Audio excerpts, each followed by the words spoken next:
Greetings and welcome. We are in Junior English, and our objective now is to look at one of the classic texts of the Civil Rights Movement. You'll want to write that down right away. Martin Luther King Jr. is, of course, today considered one of America's greatest heroes. What's ironic is that when you ask people specifically, underline the word, specifically why he is considered a hero, often people will say, well, I don't know, like, dude, he was involved in like the civil rights or something and he like got shot. Yeah, but I'm asking, why is he a hero? Well, the answer to that question is actually not so much what he did, but what he said. King was very powerful as both speaker and writer. A little bit of biography. 1, King is a minister. He takes a PhD in theology from Boston. So he's a highly educated man in a time in America when large numbers of African Americans are not educated at all in the rural areas of America. And very few hold PhDs. Let's just say it out loud. King, however, is aware early on that the only way he's going to accomplish the goal, and what is his goal? What does civil rights mean? What does that term mean? Equal representation before the law and the right for all Americans to go to a voting booth and to vote, to have equal opportunities of education and the like. Okay? For King, he recognized the only way to get there is through action. But that action, he argued, had to be non-violent action. He understood there would be violence. He knew that. But he wanted non-violent action. He began to do simple things like you don't ride on certain buses. You don't pick up trash if you're trash collectors and things like this. And they had an effect. In Birmingham, King is thrown once again in jail. While he's there, he is told that other religious preachers, Christian preachers, are opposed to his work for civil rights. They saw King as, I'll use this word, an agitator. What does that word mean? You're trying to create trouble. Knock it off. King's response came in the form of a famous, very famous letter that he wrote literally from jail. It's called today Letter from a Birmingham Jail. Birmingham, of course, a city in Alabama. Okay? So as we look at this this letter, we will want to identify King's defense of who and what not only he is, but the movement he supports is. We will now turn to the letter itself. Let's listen to the text. You follow along, flow the lecture or the letter, and then we'll have some converse about it. From letter from Birmingham Jail, Martin Luther King Jr. How can a person change the world? You are about to read Martin Luther King Jr.'s letter from Birmingham Jail, in which the legendary civil rights leader discusses his goals and hopes for the future. As you read, consider how King's thoughts were put into action during and after his lifetime. April 16, 1963. My dear fellow clergymen, while confined here in the Birmingham City Jail, I came across your recent statement calling my present activities unwise and untimely. Seldom do I pause to answer criticism of my work and ideas. If I sought to answer all the criticisms that cross my desk, my secretaries would have little time for anything other than such correspondence in the course of the day, and I would have no time for constructive work. But since I feel that you are men of genuine goodwill, and that your criticisms are sincerely set forth, I want to try to answer your statement in what I hope will be patient and reasonable terms. I think I should indicate why I am here in Birmingham, since you have been influenced by the view which argues against outsiders coming in. I have the honor of serving as president of the Southern Christian Leadership Conference, an organization operating in every southern state with headquarters in Atlanta, Georgia. We have some 85 affiliated organizations across the South, and one of them is the Alabama Christian Movement for Human Rights. Frequently, we share staff, educational, and financial resources with our affiliates. Several months ago, the affiliate here in Birmingham asked us to be on call to engage in a nonviolent, direct action program if such were deemed necessary. We readily consented, and when the hour came, we lived up to our promise. So I, along with several members of my staff, am here because I was invited here. I am here because I have organizational ties here. But more basically, I am in Birmingham because injustice is here.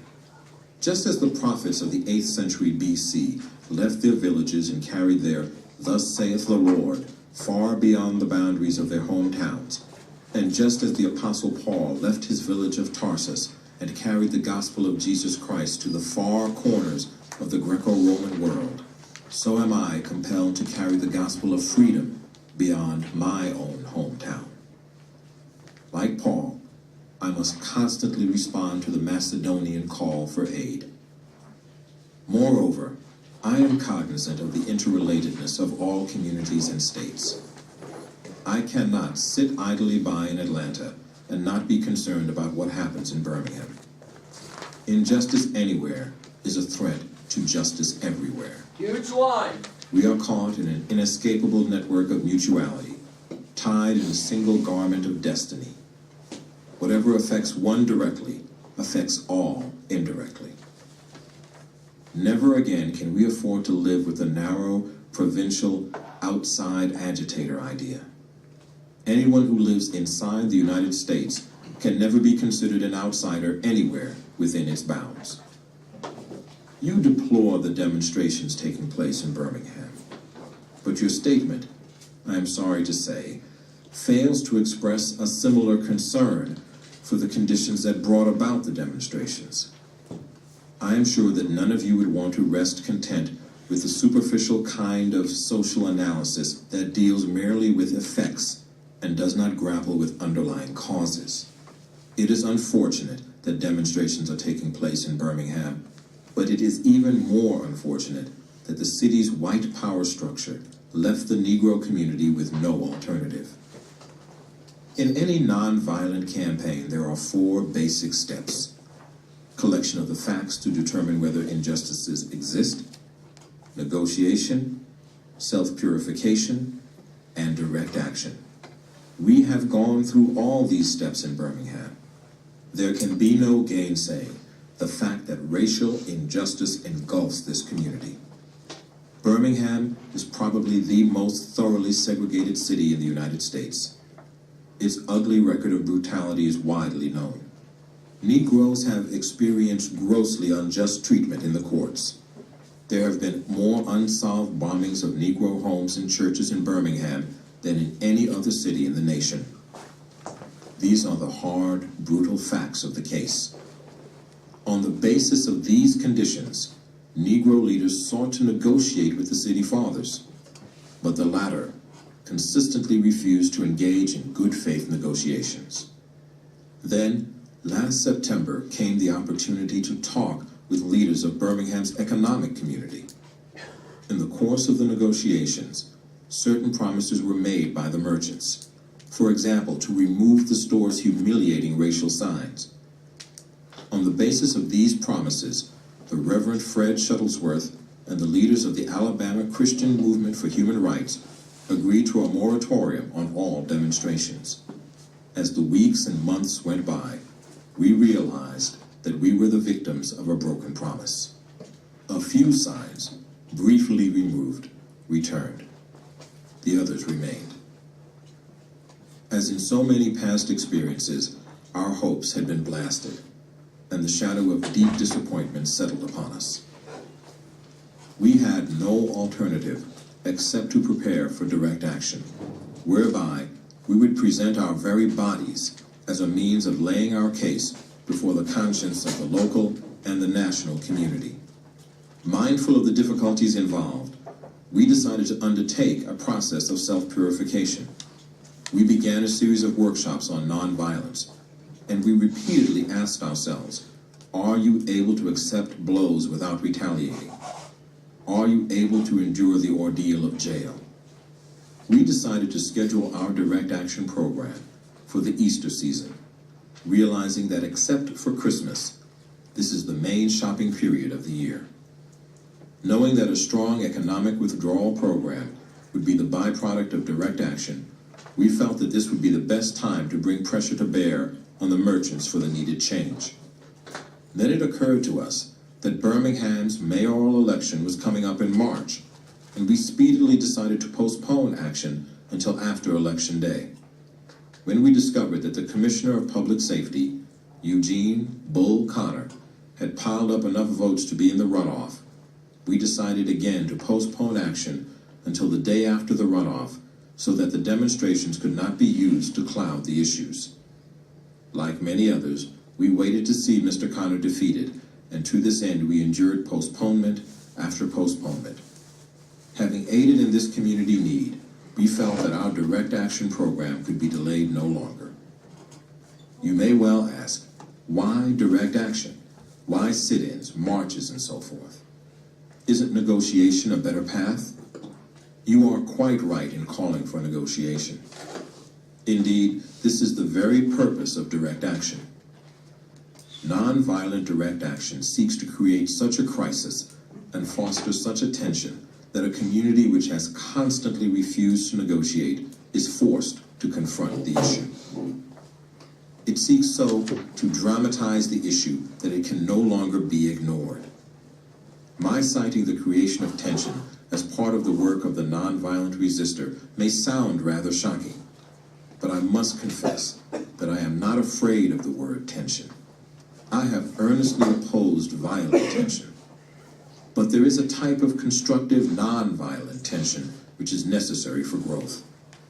Just as Socrates felt that it was necessary to create a tension in the mind so that individuals could rise from the bondage of myths and half-truths to the unfettered realm of creative analysis and objective appraisal, so must we see the need for nonviolent gadflies to create the kind of tension in society that will help men rise from the dark depths of prejudice and racism to the majestic heights of understanding and brotherhood. The purpose of our direct action program is to create a situation so crisis-packed that it will inevitably open the door to negotiation. I therefore concur with you in your call for negotiation. Too long has our beloved Southland been bogged down in a tragic effort to live in monologue rather than dialogue.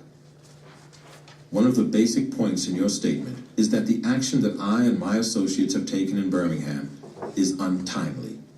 Some have asked, why didn't you give the new city administration time to act? The only answer that I can give to this query is that the new Birmingham administration must be prodded about as much as the outgoing one before it will act. My friends, I must say to you that we have not made a single gain in civil rights without determined legal and nonviolent pressure. Lamentably, it is a historical fact that privileged groups seldom give up their privileges voluntarily. That's a huge point. Individuals may see the moral light and voluntarily give up their unjust posture. But as Reinhold Niebuhr has reminded us, Important theologian. groups tend to be more immoral than individuals. We know through painful experience that freedom is never voluntarily given by the oppressor. It must be demanded by the oppressed. Frankly, I have yet to engage in a direct action campaign that was well-timed in the view of those who have not suffered unduly from the disease of segregation. For years now, I have heard the word wait. It rings in the ear of every Negro with piercing familiarity. This wait has almost always meant never. We must come to see, with one of our distinguished jurists, that justice too long delayed is justice denied. We have waited for more than 340 years for our constitutional and God-given rights. The nations of Asia and Africa are moving with jet-like speed toward gaining political independence, but we still creep at horse and buggy pace toward gaining a cup of coffee at a lunch counter. Perhaps it is easy for those who have never felt the stinging darts of segregation to say, wait.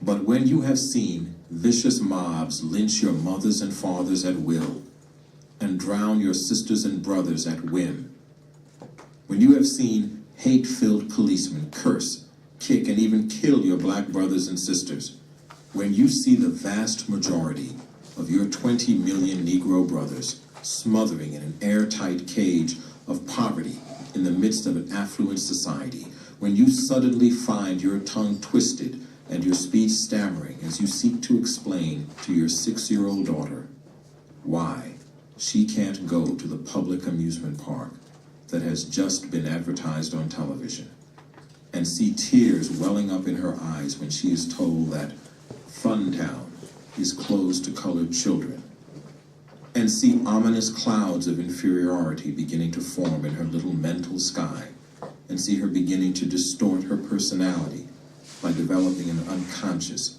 bitterness toward white people. When you have to concoct an answer for a 5-year-old son who is asking, Daddy, why do white people treat colored people so mean? When you take a cross-country drive and find it necessary to sleep night after night in the uncomfortable corners of your automobile because no motel will accept you. When you are humiliated day in and day out by nagging signs reading white and colored.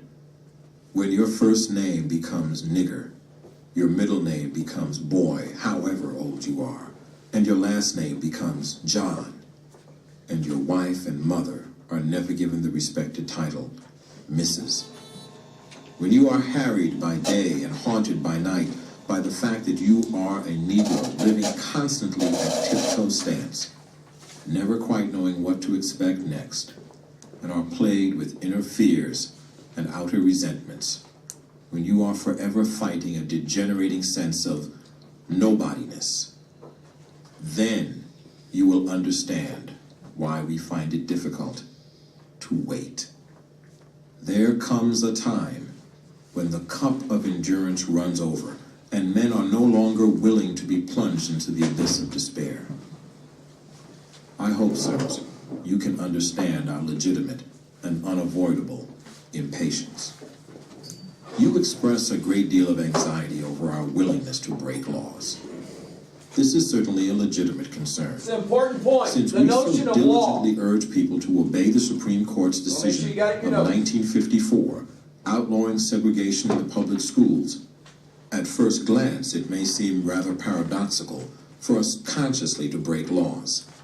One may well ask, how can you advocate breaking some laws and obeying others? The answer lies in the fact that there are two types of laws. Make sure you got this in your notes. Two types of laws. I would be the first to advocate obeying just laws. One has not only a legal, but a moral responsibility to obey just laws. Conversely, one has a moral responsibility to disobey unjust laws. I would agree with St. Augustine that an unjust law is no law at all. Now, what is the difference between the two? How does one determine whether a law is just or unjust? Important A point. just law is a man-made code that squares with the moral law or the law of God. An unjust law is a code that is out of harmony with the moral law. To put it in the terms of St. Thomas Aquinas, an unjust law is a human law that is not rooted in eternal law and natural law. Any law that uplifts human personality is just. Any law that degrades human personality is unjust. All segregation statutes are unjust because segregation distorts the soul and damages the personality. It gives the segregator a false sense of superiority and the segregated a false sense of inferiority. Segregation, to use the terminology of the Jewish philosopher Martin Buber, substitutes an I-it relationship for an I-thou relationship and ends up relegating persons to the status of things. Hence, segregation is not only politically, economically, and sociologically unsound, it is morally wrong and sinful. Paul Tillich has said that sin is separation.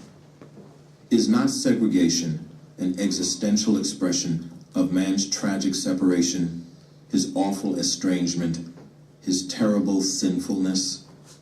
Thus it is that I can urge men to obey the 1954 decision of the Supreme Court, for it is morally right, and I can urge them to disobey segregation ordinances, for they are morally wrong. Let us consider a more concrete example of just and unjust laws. An unjust law is a code that a numerical or power majority group compels a minority group to obey, but does not make binding on itself. This is difference made legal. By the same token, a just law is a code that a majority compels a minority to follow and that it is willing to follow itself. This is sameness made legal. Let me give another explanation. A law is unjust if it is inflicted on a minority that, as a result of being denied the right to vote, had no part in enacting or devising the law. Who can say that the legislature of Alabama, which set up that state's segregation laws, was democratically elected? Throughout Alabama, all sorts of devious methods are used to prevent Negroes from becoming registered voters. And there are some counties in which, even though Negroes constitute a majority of the population, not a single Negro is registered. Can any law enacted under such circumstances be considered democratically structured? Sometimes a law is just on its face and unjust in its application. For instance, I have been arrested on a charge of parading without a permit. Now, there is nothing wrong in having an ordinance which requires a permit for a parade. But such an ordinance becomes unjust when it is used to maintain segregation and to deny citizens the First Amendment privilege of peaceful assembly and protest. I hope you are able to see the distinction I am trying to point out. In no sense do I advocate evading or defying the law, as would the rabid segregationist. That would lead to anarchy. One who breaks an unjust law must do so openly, lovingly, and with a willingness to accept the penalty. I submit that an individual who breaks a law that conscience tells him is unjust and who willingly accepts the penalty of imprisonment in order to arouse the conscience of the community over its injustice is in reality expressing the highest respect for law. Of course, there is nothing new about this kind of civil disobedience. It was evidenced sublimely in the refusal of Shadrach, Meshach, and Abednego to obey the laws of Nebuchadnezzar on the ground that a higher moral law was at stake. It was practiced superbly by the early Christians who were willing to face hungry lions and the excruciating pain of chopping blocks rather than submit to certain unjust laws of the Roman Empire. To a degree, academic freedom is a reality today because Socrates practiced civil disobedience. In our own nation, the Boston Tea Party represented a massive act of civil disobedience. We should never forget that everything Adolf Hitler did in Germany was legal, and everything the Hungarian freedom fighters did in Hungary was illegal. It was illegal to aid and comfort a Jew in Hitler's Germany. Even so, I am sure that had I lived in Germany at the time, I would have aided and comforted my Jewish brothers. If today I lived in a communist country where certain principles dear to the Christian faith are suppressed, I would openly advocate disobeying that country's anti-religious laws. I must make two honest confessions to you, my Christian and Jewish brothers. First, I must confess that over the past few years I have been gravely disappointed with the white moderate. Watch I this have slide. almost reached the regrettable conclusion that the Negro's great stumbling block in his stride toward freedom is not the white citizen's counselor or the Ku Klux Klanner, but the white moderate who is more devoted to order than to justice, who prefers a negative peace, which is the presence of justice, who constantly says, I agree with you in the goal you seek, but I cannot agree with your methods of direct action, who paternalistically believes he can set the timetable for another man's freedom, who lives by a mythical concept of time, and who constantly advises the Negro to wait for a more convenient season. Shallow understanding from people of goodwill is more frustrating than absolute misunderstanding from people of ill will. Lukewarm acceptance is much more bewildering than outright rejection. I had hoped that the white moderate would understand that law and order exist for the purpose of establishing justice, and that when they fail in this purpose, they become the dangerously structured dams that block the flow of social progress. I had hoped that the white moderate would understand that the present tension in the South is a necessary phase of the transition from an obnoxious negative peace in which the Negro passively accepted his unjust plight to a substantive and positive peace in which all men will respect the dignity and worth of human personality. Actually, we who engage in nonviolent direct action are not the creators of tension. We merely bring to the surface the hidden tension that is already alive. We bring it out in the open where it can be seen and dealt with. Like a boil. Interesting simile. Watch this, like a boil. It's a growth word picture. Opened with all its ugliness to the natural medicines of air and light. Injustice must be exposed, with all the tension its exposure creates, to the light of human conscience and the air of national opinion before it can be cured. In your statement, you assert that our actions, even though peaceful, must be condemned because they precipitate violence. But is this a logical assertion? Isn't this like condemning a robbed man because his possession of money precipitated the evil act of robbery? Isn't this like condemning Socrates because his unswerving commitment to truth and his philosophical inquiries precipitated the act by the misguided populace in which they made him drink hemlock? Isn't this like condemning Jesus because his unique God consciousness and never-ceasing devotion to God's will precipitated the evil act of crucifixion?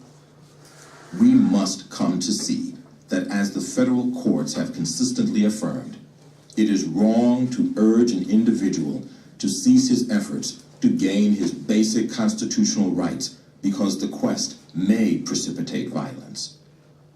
Society must protect the robbed and punish the robber. Oppressed people cannot remain oppressed forever. The yearning for freedom eventually manifests itself, and that is what has happened to the American Negro. Something within has reminded him of his birthright of freedom, and something without has reminded him that it can be gained. Consciously or unconsciously, he has been caught up by the zeitgeist, and with his black brothers of Africa and his brown and yellow brothers of Asia, South America, and the Caribbean, the United States Negro is moving with a sense of great urgency toward the promised land of racial justice. If one recognizes this vital urge that has engulfed the Negro community, one should readily understand why public demonstrations are taking place. The Negro has many pent-up resentments and latent frustrations, and he must release them. So let him march. Let him make prayer pilgrimages to the city hall. Let him go on freedom rides and try to understand why he must do so. If his repressed emotions are not released in non-violent ways, they will seek expression through violence. This is not a threat, but a fact of history. So I have not said to my people, get rid of your discontent. Rather, I have tried to say that this normal and healthy discontent can be channeled into the creative outlet of non-violent direct action. Now, this approach is being termed extremist. But though I was initially disappointed at being categorized as an extremist, Note the as title I continued to extremist. think about the matter, Watch I this gradually argument, gained a fascinating. measure of satisfaction from the label. Was not Jesus an extremist for love? Love your enemies, bless them that curse you, do good to them that hate you, and pray for them which despitefully use you and persecute you. Was not Amos an extremist for justice? Let justice roll down like waters and righteousness like an ever-flowing stream. Was not Paul an extremist for the Christian gospel? I bear in my body the marks of the Lord Jesus. Was not Martin Luther an extremist? Here I stand, I cannot do otherwise, so help me God. And John Bunyan. I will stay in jail to the end of my days before I make a butchery of my conscience. And Abraham Lincoln. This nation cannot survive half slave and half free. And Thomas Jefferson. We hold these truths to be self-evident, that all men are created equal. So the question is not whether we will be extremists, but what kind of extremists we will be. Will we be extremists for hate or for love? Will we be extremists for the preservation of injustice or for the extension of justice? In that dramatic scene on Calvary's Hill, 3 men were crucified. We must never forget that all 3 were crucified for the same crime, the crime of extremism. 2 were extremists for immorality and thus fell below their environment. The other, Jesus Christ, was an extremist for love, truth, and goodness, and thereby rose above his environment. Perhaps the South, the nation, and the world are in dire need of creative extremists.